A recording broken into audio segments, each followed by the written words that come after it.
DC সাহেব আমি 10 কোটি টাকা ঘুষ নিয়ে তাকে মনোনয়ন বৈধ করে দিয়েছি।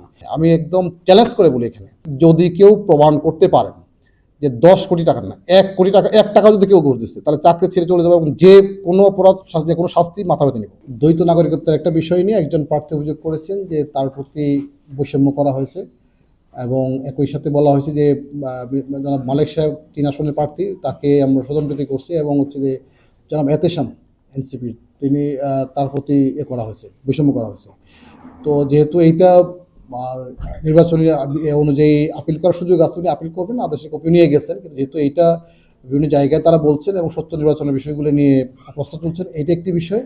আচ্ছা, আরেকটি বিষয় হচ্ছে যে গতকালকে থেকে সোশ্যাল মিডিয়াতে একটা নিউজ ঘুরছে, গতকালকে আমার নোটিশে আসতে দেখছি যে মালেক সাহেবের কাছ থেকে 10 কোটি টাকা, ডিসি সাহেব আমি 10 কোটি টাকা ঘুষ নিয়ে তাকে মনোনয়ন বৈধ করে দিয়েছি।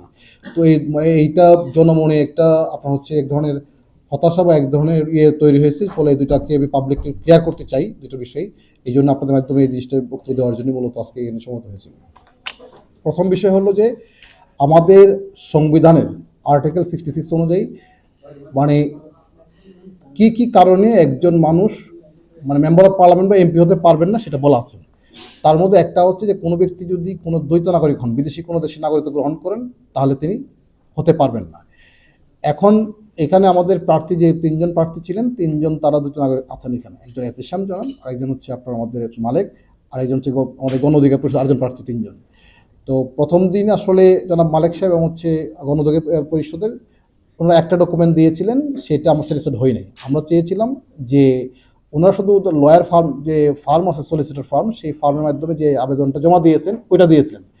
তো এইটা প্রভিশনটা হলো যে মানে যে দেশের উনি নাগরিক ওই দেশের ইমিগ্রেশন বা সিটিজেনশিপ অথবা হোম মিনিস্ট্রি যারা এটা ডিল করে তাদের কাছে আবেদনটা মানে নাগরিকত্ব এটা জমা দিয়েছেন বা আপনার সারেন্ডার করেছেন প্রত্যাহার করার জন্য, সেইটা দিতে হবে। অথবা আপনার হচ্ছে আমাদের বাংলাদেশে যদি ইউকের হয় সিটিজেন, তাহলে ইউকে আমাদের ঢাকাস্থ যে হাই কমিশনার আছে, হাই কমিশনার আছে, সেখানে উনি নাগরিকত্ব সারেন্ডার করেছেন, এইটা রিসিপ্ট কপি দিলেই আমাদের কাছে আমরা অ্যাকসেপ্ট করি।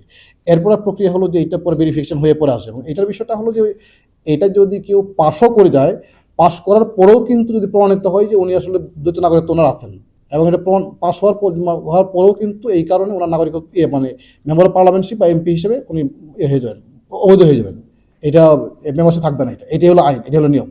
সুতরাং এইটা 3 মাস 6 মাস পরেও যদি প্রমাণিত হয় যে উনি দ্বৈত নাগরিক বা এটা ত্যাগ করেন বা ওনার আবেদনটা গৃহীত হয়নি, তাহলে কিন্তু ওরা মেম্বার অফ পার্লামেন্টশিপ থাকবেন যদি পাস করেন এটা। তো এখন এখানে যেটা হলো যে তারা কিন্তু 3 তারিখে এটা করতে পারেনি, মানে সব ডিটেলস কাজ দিতে পারেনি। ফলে আমরা 3 তারিখে কিন্তু আমরা আবেদন 5টা পেনে রেখেছিলাম, এর মধ্যে আরও 2টা ছিল অন্য কারণে, কাগজ কমতির কারণে ডকুমেন্ট। তো পরের দিন যেটা হয়েছে শুধুমাত্র আমাদের জনাব মালেক সাহেব উনি সলিসিটর ফার্মের মাধ্যমে যে হোম অফিসে জমা দিয়েছেন সেই ডকুমেন্টটা জমা দিয়েছেন, আমাদের কাছে আবেদনটা আমাদের কাছে আছে কোনো ইনফরমেশন, এবং গণ অধিকার পরিষদ তিনিও কিন্তু জমা দিয়েছেন। কিন্তু জনাব এতেশাম সাহেব তিনি কিন্তু আসলে কোনো ডকুমেন্টে জমা দিতে পারেন, নট আ সিঙ্গেল পেজ। এখানে ওনার আবেদন আছে এখানে, মানে এখানে উনি যে এইটা বলেছেন যে ওনার হলফনামায় যে করেছেন আপনার উনি মানে সারেন্ডার করেছেন, মানে এটা উনি উল্লেখ করেছেন যে উনি দ্বৈত নাগরিক ছিলেন, কিন্তু সেটা উনি সারেন্ডার করেছেন, কিন্তু সেই সারেন্ডারের সাথে সংশ্লিষ্ট কোনো ডকুমেন্টে দিতে পারেননি। তো যেহেতু উনি মানে কোনো ডকুমেন্ট দিতে পারেননি, ফলে আমাদের বাধ্য হয়ে কিন্তু আমাদের বিধান মোতাবেক এটাকে বাতিল করতে হয়েছে। হ্যাঁ, এখন যেটা হলো সেটা হলো যে আপনার নির্বাচন কমিশনেই এটা আপনার হচ্ছে যে আপিল করার সুযোগ আছে, উনি আমাদের আদেশে কপি নিয়ে গেছেন। নির্বাচন কমিশন যদি এটা মনে করেন যে না তারটা পরে বিবেচনা করার জন্য সময় দেন বা মনে করেন ঠিক আছে পাস করার পর দেখবেন, সেটা কমিশন দিতে পারে, সেটা কমিশন এখতিয়ার।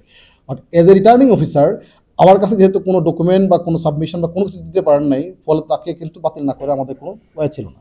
সুতরাং এখানে পক্ষপাতিত্বের কোনো অভিযোগই কিন্তু একেবারেই মানে ভিত্তিহীন বলে আমি মনে করি, এটা একটা বিষয়। দ্বিতীয়ত আরেকটা অভিযোগ আসছে খুব মারাত্মকভাবে, যেটা আসলে আমি অ্যাড্রেস করতে আসলাম যে প্রথম খুব সিলি বিষয়, এখন মনে হচ্ছে না এটা জনগণের মধ্যে সামনে নির্বাচন, এটা করা দরকার, কারণ মানুষের আসলে সরকারের প্রতি আমাদের প্রতি প্রত্যাশা অনেক বেশি।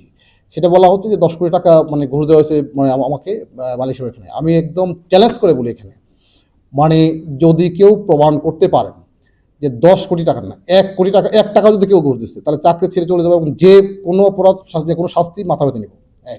এবং আমি এইটাও বলে দেখো স্ট্রেটলি 10 কোটি টাকা না 10,000 কোটি টাকা দিয়েও জনাব সারোয়ার সাহেবকে কিনা দেবে না, এটা বলে দিই। এবং আমি আমার জনগণকে, আমি আমার নাগরিক বন্ধু বিশেষ করে সিলেটবাসীকে এইটুকু আশ্বস্ত করতে চাই যে জনাব সারোয়ার সাহেব কোনো দুর্নীতি করেন না এবং করতে দেয় না। সুতরাং 10 কোটি হোক 5 কোটি হোক, দয়া করে এইটাতে আপনাকে বিভ্রান্ত হবেন না এবং আপনাকে হতাশাগ্রস্ত হবেন না। এবং এই ধরনের ফেক নিউজ যারা ছড়ায় তাদের বিরুদ্ধে আপনার ব্যবস্থা নেবেন। আমরা দেখছি এটা কি আইনগত ব্যবস্থা নেওয়া হচ্ছে, কারণ এটা দিয়ে এক ধরনের গোলা পানিতে মাছ শেখানোর চেষ্টা করা হচ্ছে। একই সাথে মানুষের মধ্যে নির্বাচন বিষয়টাই নিয়ে একজন বিভ্রান্তি তৈরি করা হচ্ছে যে প্রশাসন কারোর প্রতি বায়াস কিনা, বা রিটার্নিং অফিসাররা কারো দিকে পক্ষপাতিত্ব করছে কিনা, এবং নির্বাচন আসলে আদৌ সুষ্ঠু হবে কিনা, এই সমস্ত একটা ভুল মেসেজ কিন্তু বার্তা কিন্তু মানুষের মধ্যে দেওয়া হচ্ছে। সুতরাং আমরা এইটুকু আশ্বস্ত করতে চাই আমাদের সম্মানিত ভোটারদেরকে, নাগরিকবৃন্দদেরকে, যে না, আমরা যে কোনো মূল্যে একটা স্বচ্ছ নির্বাচন আমরা উপহার দিতে চাই। এবং আমি এই খুব দৃঢ় কণ্ঠে বলতে পারি সেটা হলো যে এইখানে কোনো লেনদেনে কোনো প্রশ্নই আসে না, এবং এই ধরনের কোনো কথাবার্তা কোনো প্রশ্নই আসে না। সুতরাং যারা এটা করছে, অপপ্রচার চালাচ্ছেন যে গোষ্ঠী, তাদেরকে অনুরোধ করব দয়া করে আপনারা এই জাতির সামনে ইলেকশন, এটাকে আপনি বিভ্রান্ত করবেন না, এটা করবেন না। যদি কারো কাছে কোনো স্পেসিফিক কোনো তথ্য প্রমাণ থাকে, দয়া করে তথ্য প্রমাণ সহ আপনি আপনার যেখানে দেওয়া দরকার সেখানে আপনি বলবেন, কিন্তু মানুষের সামনে আমাদের ইমেজ খারাপ করবেন না, এবং মানুষের সামনে সরকার এবং প্রশাসন সম্পর্কে কোনো ভুল তথ্য উপস্থাপন করবেন দয়া করে, এইটা অনুরোধ থাকবে। আর এই ফেক নিউজগুলি যারা ছড়ায় তাদের বিরুদ্ধে আমি আশা করি একটা সামাজিকভাবে সবাই সোচ্চার থাকবেন।